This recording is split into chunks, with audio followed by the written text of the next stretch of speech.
Hi friends, இன்றைக்கி நம்ம செய்ய போது புதினா சட்னி. அதுக்கு என்னென்ன தேவை பார்க்கலாமா?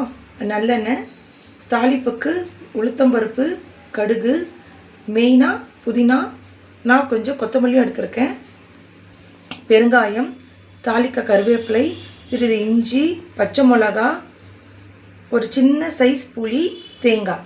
இப்போ நம்ம எப்படி புதினா சட்னி செய்யலான்னு பார்க்கலாமா? அதுக்கு முதல்ல நம்ம ஸ்டவ்வை ஆன் பண்ணிக்கலாம். கடாய் நல்லா காயணும். காஞ்சப்புறம்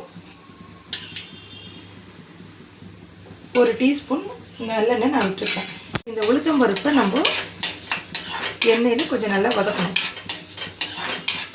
இது கோல்டன் கலரில் மாற வரைக்கும் நம்ம அதை கொஞ்சம் வதக்கணும். இப்போ பொன்னிறமாக மாறுது இல்லையா? இந்த நேரத்தில் 2 துண்டு இஞ்சி, ஒரு சின்ன சைஸ் புளி,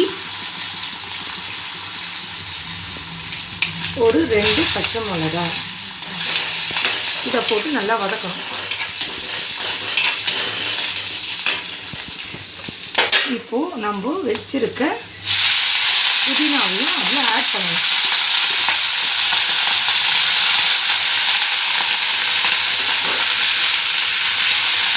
கூட கொத்தமல்லியையும் நம்ம வாசனைக்கு ஆட் பண்ணுறோம். நல்லாயிருக்கும்.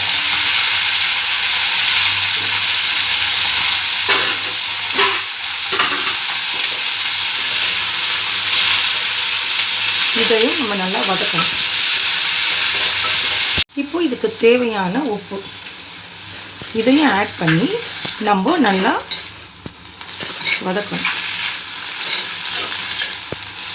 அதில் நம்ம 2 சிட்டிகை பெருங்காயம் வாசனைக்கு ஆட் பண்ணுறோம்.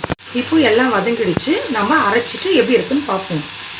புதினாவும் கொத்தமல்லியும் நல்லா வதங்கிடுச்சு. இந்த நேரத்தில் நான் முதல்ல சொல்ல மறந்துட்டேன், சின்ன வெங்காயம் நான் கடைசியாக ஃப்ளேவருக்காக ஆட் பண்ணிக்கிறேன்.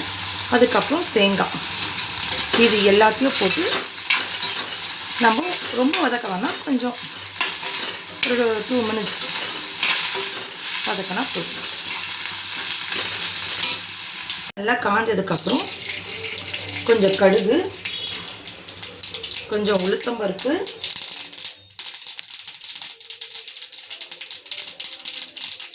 கொஞ்சம் கருவேப்பிலை, அதோட காஞ்ச மிளகாய், இது எல்லாத்தையும் போட்டு நம்ம தாளித்து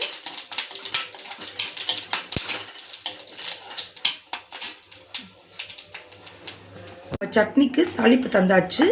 இப்போ ரொம்ப சுவையான ஹெல்த்தியான புதினா சட்னி ரெடி ஆகிடுச்சு. இதை நம்ம பிரேக்ஃபாஸ்ட்டுக்கோ இல்லை டின்னருக்கோ இல்லை ஈவன் சாப்பாட்டுக்கு கூட நம்ம யூஸ் பண்ணிக்கலாம். ரொம்ப ஹெல்த்தியான ஒரு பிரேக்ஃபாஸ்ட். வியூவர்ஸ், இப்போது இன்றைக்கி நம்ம புதினா சட்னி பார்த்தோம். நாளைக்கு நம்ம வேறு ஒரு டிஷ்ஷோடு பார்க்கலாம்.